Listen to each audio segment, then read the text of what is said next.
오늘의 말씀은 창세기 19장 1절부터 29절의 말씀인데요.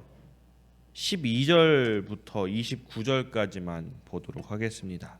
12절부터 29절만 보도록 하겠습니다. 그 사람들이 롯에게 이르되 이외에 내게 속한 자가 또 있느냐? 내 사위나 자녀나 성 중에 내게 속한 자들을 다 성 밖으로 이끌어내라. 그들에 대한 부르짖음이 여호와 앞에 크므로 여호와께서 이곳을 멸하시려고 우리를 보내셨나니 우리가 멸하리라. 롯이 나가서 그 딸들과 결혼할 사위들에게 말하여 이르기를 여호와께서 이 성을 멸하실 터이니 너희는 일어나 이곳에서 떠나라. 그의 사위들은 농담으로 여겼더라. 동틀 때 천사가 롯을 재촉하여 이르되 일어나라. 여기 있는 내 아내와 두 딸을 이끌어내라. 이 성의 죄악 중에 함께 멸망할까 하노라. 그러나 롯이 지체하매 그 사람들이 롯의 손과 그 아내의 손과 두 딸의 손을 잡아 인도하여 성 밖에 두니 여호와께서 그에게 자비를 더하심이었더라. 그 사람들이 그들을 밖으로 이끌어낸 후에 이르되 도망하여 생명을 보존하라. 돌아보거나 들에 머물지 말고 산으로 도망하여 멸망함을 면하라. 롯이 그들에게 이르되 내 주여, 그리 마옵소서. 주의 종이 주께 은혜를 입었고 주께서 큰 인자를 내게 베푸사 내 생명을 구원하시오나 내가 도망하여 산에까지 갈 수 없나이다. 두렵건대 재앙을 만나 죽을까 하나이다. 보소서, 저 성읍은 도망하기에 가깝고 작기도 하오니 나를 그곳으로 도망하게 하소서. 이는 작은 성읍이 아니니까 내 생명이 보존되리이다. 내가 이 일에도 내 소원을 들었은즉 내가 말하는 그 성읍을 멸하지 아니하리니 그리로 속히 도망하라. 내가 거기 이르기까지는 내가 아무 일도 행할 수 없노라. 그러므로 그 성읍 이름을 소알이라 불렀더라. 롯이 소알에 들어갈 때 해가 돋았더라. 여호와께서 하늘 곧 여호와께로부터 이황과 불을 소돔과 고모라에 비같이 내리사 그 성들과 온 들과 성에 거주하는 모든 백성과 땅에 난 것을 다 엎어 멸하셨더라.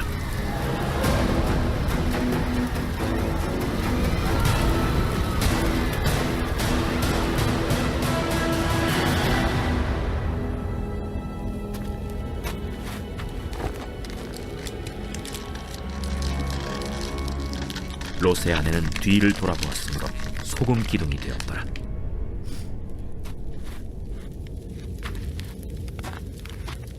아브라함이 그 아침에 일찍이 일어나 여호와 앞에 서 있던 곳에 이르러 소돔과 고모라와 그 온 지역을 향하여 눈을 들어 연기가 옹기가마의 연기같이 치솟음을 보았더라. 하나님이 그 지역의 성을 멸하실 때 곧 롯이 거주하는 성을 엎으실 때 하나님이 아브라함을 생각하사 롯을 그 엎으시는 중에서 내보내셨더라. 아멘. 네, 우리가 아는 유명한 그 말 중에 이런 말이 있습니다. 인생은 B와 D 사이에 C가, 이런 말이 있습니다. 한마디로 우리의 살아가는 삶은 B, 그러니까 벌스죠. 태어남과 D, 데스, 죽음 사이에 C, 초이스, 선택이 있다는 것입니다. 우리가 살아가면서 우리는 종종 삶의 그 갈림길에서 중요한 선택을 할 때가 많이 있습니다. 그래서 그 유명한 철학자도 우리 인생은 태어남과 죽음 사이의 선택뿐이다 라는 말을 했던 것 같습니다. 오늘 말씀은 어제 18절의 말씀에 이어지는 말씀입니다. 근데 어제는 전체적으로 이제 얘기를 전개하며 나갔다면 오늘은 소돔과 고모라가 멸망하면서 롯에 대해서 집중하며 나옵니다. 그래서 오늘과 내일 이틀 동안 롯에 대해서 더욱 그 인물에 집중하면서 함께 그 말씀을 나눠보는 귀한 시간 되길 원합니다. 롯은 아브라함의 조카입니다. 아브라함과 함께 하나님께서 약속하신 땅을 향해 떠난 사람입니다. 그러나 그는 아브라함과 헤어짐에서 비옥한 땅 소돔을 선택하였습니다. 그리고 그의 인생이 크게 달라집니다. 이 선택은 그가 외적으로는 엄청난 풍요로움을 얻었으나 내적으로는 그 소돔에 있는 사람들과 같은, 어제 잠깐 얘기했지만 소금이 맛을 잃어버리는 그런 결과를 초래하고 말았습니다. 롯의 선택은 우리의 그 인생의 방향을 결정하는 선택이 얼마나 중요한지를 알 수 있습니다. 어제도 얘기했죠. 우리의 그 대본, 우리의 그 시나리오를 무엇으로 결정해야 되는가? 롯은 그 대본을 선택함에 있어서 비옥한 땅 소돔을 선택을 했고 결국 멸망에 이르는 그 소돔을 바라보아야 하는 그 인생으로 변하고 말았습니다. 창세기 19장은 하나님께서 소돔과 고모라의 죄악이 극에 달했음을 알리시고 그 도시를 멸망시키고 결정하신 장면으로 시작되고 있습니다.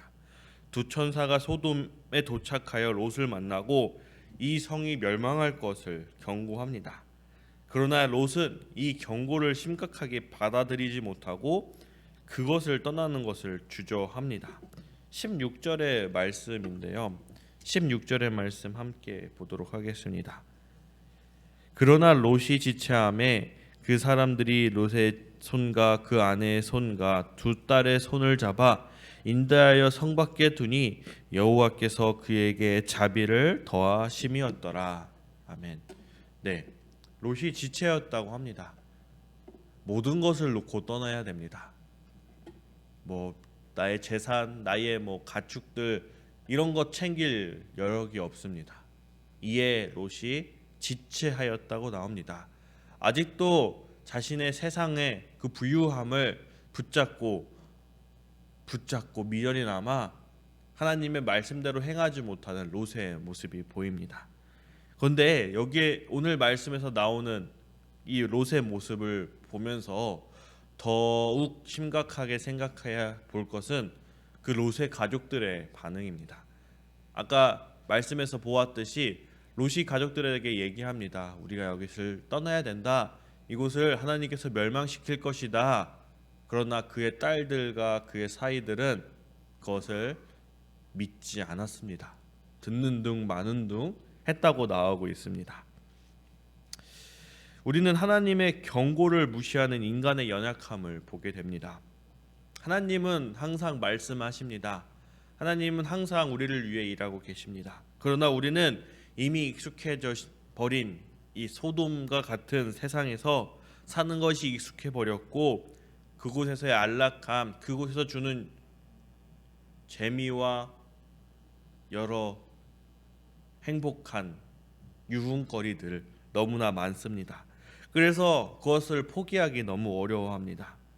하나님께서 경고를 계속 주시는데도 그것을 무시하고 당장의 편안함, 당장의 행복을 찾아 당장의 그 유혹도를 따라 빠져갑니다. 그러나 이러한 선택은 결국 큰 위험을 초래할 수 있음을 우리는 오늘 이 소돔의 멸망을 통해 알 수 있습니다. 하나님의 경고는 우리를 사랑하셔서 우리를 그 멸망 가운데서 건지시려는, 보호하시려는 표현임을 우리는 기억해야 됩니다. 그래서 그 하나님의 경고, 그 경고가 오기 전 주의 말씀을 받아 그 말씀 따라 행하며 이 세상 가운데 벗을 두고 사는 것이 아니라 주님께 가까이 하며 나아가는 우리가 되기를 원하야 합니다. 롯은 소돔에서 빠져나와야 한다는 사실을 알면서도 계속 현실의 발목이 잡혀 있었습니다. 그러나 하나님께서는 그를 붙들어 주십니다. 16절에 끝에 보면은 여호와께서 그에게 자비를 더하심이었더다라고 나오고 있습니다. 하나님은 그를 끝까지 붙들어 주셨습니다. 이처럼 우리도 때때로는 하나님의 구원을 온전히 이해하지 못할 때가 있습니다.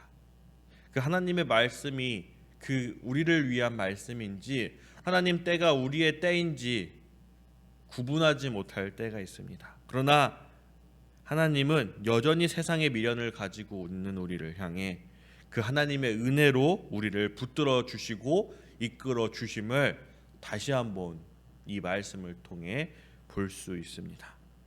천사들은 롯과 그의 가족에게 명확히 명령했습니다. 뒤를 돌아보지 말라. 그러나 우리가 잘 알고 있는 것처럼 롯의 아내는 뒤를 돌아보았습니다. 그리고 그의 결과는 26절에 나오는데요. 롯의 아내는 뒤를 돌아보았으므로 소금 기둥이 되었더라. 소금 기둥이 되고 말았습니다. 이 장면은 믿음의 삶에서 주저함과 미련이 얼마나 위험한지를 보여줍니다. 하나님의 말씀을 따라 하나님의 은혜와 자비하심을 따라 떠났습니다. 그러나 놓고 온 것에 미련이 남아서 그 멸망을 바라보며 주저하는 그 모습 가운데 우리는 하나님마저 잃을 수 있다는, 하나님의 그 심판을 받을 수 있다는 것을, 우리의 주저함과 미련이 얼마나 위험한지를 오늘 이 롯의 아내를 통해서 생각할 수 있습니다. 롯의 아내는 소돔에 대한 애착, 그것을 버리지 못했습니다. 그녀가 뒤돌아보면 하나님보다 세상에 대한 사랑이 컸다는 것을 보여주는 증거입니다. 우리는 이 세상을 살아가면서 수많은 유혹을 받습니다. 그러나 우리에게는 하나님께로 향한 전적인 믿음과 순종이 필요합니다. 뒤를 돌아보는 것은 하나님을 신뢰하지 못하고 세상에 미련을 두는 것과 같습니다. 우리는 이 세상의 것들을 버리고 하나님께 온전히 나아가야 합니다. 네, 저희 아버지가 이제 제가 초등학교 6학년 때부터 신약을 늦게 시작해서 제가 고1 때 이제 목사 안수를 받으셨는데요. 되게 저희 아버지 감정적이고 교회 안수 집사였지만 집사님 같지 않은 주일에만 출석하는 분이셨습니다. 그러나 신학을 하시고 목회자로서 길을 들어서면서 아버지의 모습이 정말 전혀 다른 사람이 되어서 목회를 하시고 또 저희 자녀들에게 행하는 것을 보고 많은 것을 깨달았던 시간들을 보냈던 적이 있습니다. 하나님을 선택하였다면 우리는 그 어느 곳에 발을 두고 있어서는 안 됩니다. 돌아서야 됩니다. 하나님만을 바라보며 그 버리고 온 것들을 등을 지고 360도 다른 사람으로, 새 사람으로 변하여 나아감을 우리는 생각해 보아야 합니다. 그것이 하나님의 심판을 받지 않는 것, 하나님의 은혜 안에 거하는 방법임을 오늘 말씀에서는 말하고 있습니다. 오늘 말씀에서 우리는 하나님의 경고를 무시하는 인간의 연약함을 계속 보게 됩니다. 롯은 이미 소돔 생활에 익숙해져 버리고 그곳의 안락을 포기하기 어려워 분명 하나님이 살아있음을 삼촌 아브라함을 통해 알았고 자신 본인도 그 삼촌을 따라 믿음의 땅을 향해 나아갔던 사람이었기에 그것들을 알 수 있었지만 지체했습니다. 주저하였습니다. 그것을 버리는 것을 너무나 힘들게 버렸습니다. 그리고 그의 아내와 가족들 하나님의 말을 믿지 못하고 무시하며 또 버리고 온 것에 미련을 더 그것을 바라봄으로써 결국은 하나님의 심판 가운데 임한 것을 우리는 볼 수 있습니다. 내일의 말씀에서는 우리가 잘 아는 것처럼 롯과 그의 딸들의 그 부정한 행위에 대해서 함께 나눠볼 것인데 결국은 하나님께 불순종하고 세상과 그 모든 것들을 사랑했던 그 죄의 결과는 있을 수 없는 일로 이루어지고 맙니다. 우리는 종종 하나님께서 주시는 경고를 무시하고 당장의 편안함의 선택을 하며 살아갑니다. 그런데 우리는 그것에서 벗어나 세상과 하나님 사이에서 올바른 결정을 내려야 합니다. 하나님께서 우리에게 주시는 경고를 심각하게 받아들여야 됩니다. 경고하시기 전에 은혜 안에 거하는 우리가 되어야 됩니다. 그럴 때 우리는 생명을 보존한 룻처럼 구원을 받게 될 것입니다. 그 하나님은 우리의 작은 순종, 지체하였지만 주저하였지만 그래도 하나님께 나아가는 그 롯의 작은 순종마저도 그를 살리는 은혜로 보답한 것처럼 우리의 작은 순종이 하나님의 큰 은혜로 우리에게 다가올 것입니다. 그 구원의 은혜를 온전히 누리게 될 것입니다. 우리가 사는 그 세상, 우리가 주로 나아가는 그 세상, 소돔과 고고모라처럼 죄악이 넘쳐나는 곳일 수 있습니다. 그러나 하나님은 여전히 우리에게 경고하십니다. 그 경고를 통해 우리를 구원으로 이끄십니다. 우리는 오늘 롯의 이야기를 마음에 새겨야 됩니다. 하나님의 말씀에 순종하며 살아갈 때, 하나님을 가까이하며 하나님을 바라볼 때 우리는 그 하나님의 사랑으로 인해 은혜 받고 그 은혜로 구원을 받고 은혜 안에 거하며 영원한 생명, 그 하나님 나라에 함께할 수 있음을 깊게 마음속에 새기고 이 세상 가운데 승리하며 살아가는 우리가 되기를 원합니다. 기도하겠습니다. 하늘에 계신 하나님 아버지, 오늘 우리와 함께하여 주셔서 이 말씀을 통해 또 한번 아버지를 바라보게 해주심을 감사합니다. 세상에 살아가는 우리는 연약합니다. 불완전합니다. 그러기에 그것을 따라갑니다. 그러나 아버지, 우리에게 사랑하시어 우리에게 은혜 주시어 우리에게 계속해서 말씀하여 주심을 감사합니다. 우리가 되돌아볼 수 있는, 주를 바라볼 수 있는, 주님의 은혜에 거할 수 있는 주님 용기와 담대함, 주를 바라볼 수 있는 그 믿음을 허락하여 주시옵소서. 주께 순종함으로써 이 세상의 친구가 되는 것이 아니라 주를 바라보는 주의 자녀, 주의 백성들 되게 하여 주시옵소서. 주님 함께하여 주시옵소서. 주님이 함께하여 주심으로 우리는 이 세상의 소금이 될 수 있습니다. 맛을 잃어버린 소금이 아니라 맛을 내어 그곳을 변화시키는 소금이 될 수 있게, 그 복음의 전달자가 될 수 있게 주님 우리의 삶에 함께하여 주시옵소서. 감사합니다. 예수 그리스도 이름으로 기도하였습니다. 아멘.